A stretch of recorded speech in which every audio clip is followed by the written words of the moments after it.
Виды внутрибиржевых кошельков.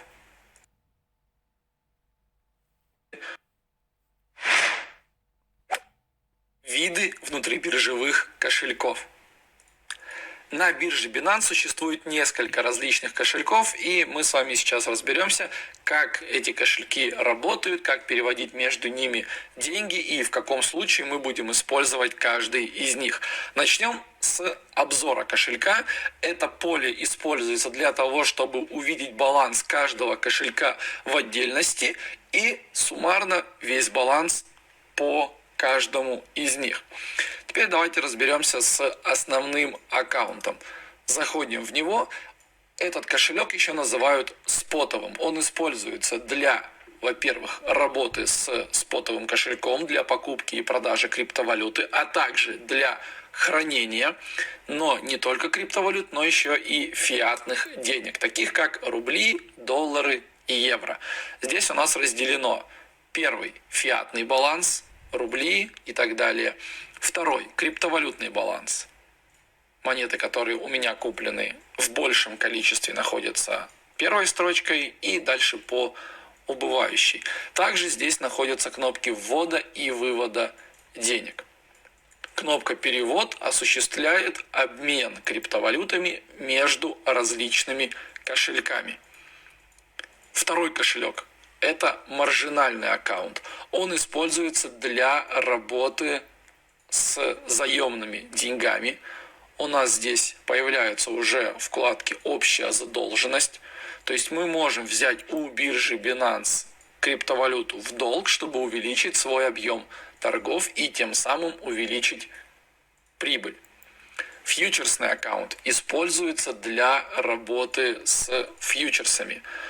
Это особый вид сделок. Мы не покупаем и не продаем криптовалюту, мы заключаем сделки на рост или падение цены актива. Следующий кошелек называется «Пополнение». Он служит для ввода и вывода денег с банковской карты.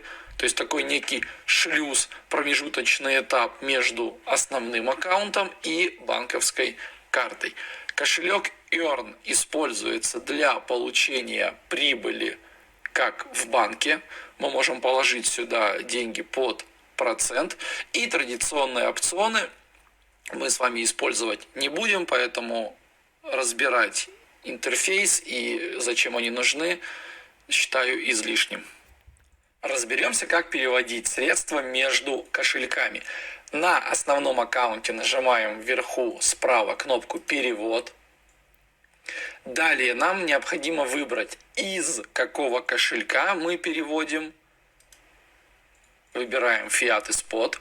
Для какого кошелька давайте возьмем пополнение. То есть мы выбрали, что мы переводим криптовалюту из фиатного, то есть основного кошелька, в кошелек пополнения. Дальше мы выбираем, какую криптовалюту мы хотим перевести. По умолчанию стоит BNB, пусть будет она.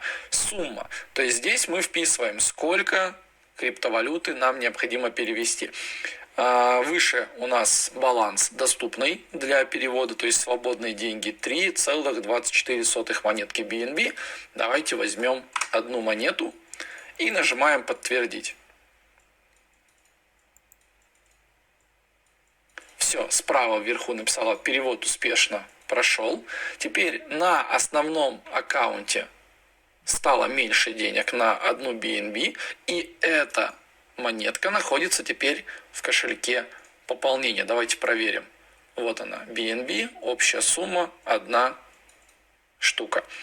Таким образом мы можем перевести деньги обратно. Нажимаем «Перевод». Выбираем из фиат в пополнение. Нам нужно поменять их местами. Либо можно каждый раз отдельно выбирать, либо мы можем нажать кнопку справа желтую, и они поменяются местами. Пополнение в фиат.